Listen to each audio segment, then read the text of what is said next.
قل ما يمكن قوله عن تصنيف حزب العمال الكردستاني من قبل الفاشية التركية بأنه حزب إرهابي، ومحاولة الترويج لهذه التهمة أو لهذه التسمية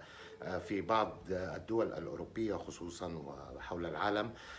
ليس غريبا على الدولة التركية. فهي تعلم جيدا بأن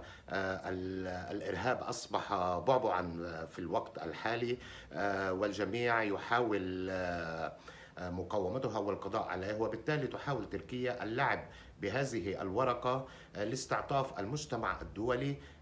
لمواجهة حزب العمال، كونها لم تستطع على الإطلاق بأن تواجهه على الأرض وتتكبد يوميا الخسائر الكبيرة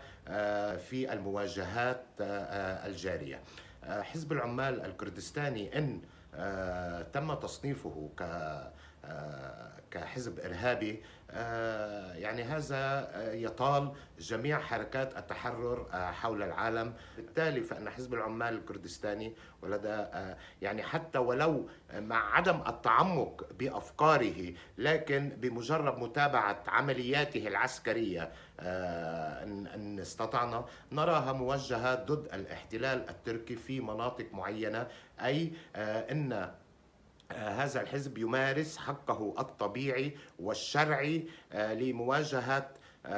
الاحتلال، شأنه كشأن الحركات التحررية حول العالم. أعتقد بأن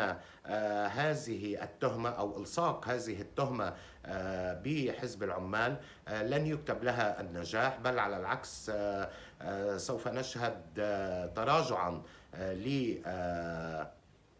تراجعا بمد أو انتشار هذه التهمة، كون حزب العمال أصبح لديه علاقات وامتدادات سياسية حول العالم تمكنه من شرح وجهة نظره وتمكنه من شرح حقيقته لكافة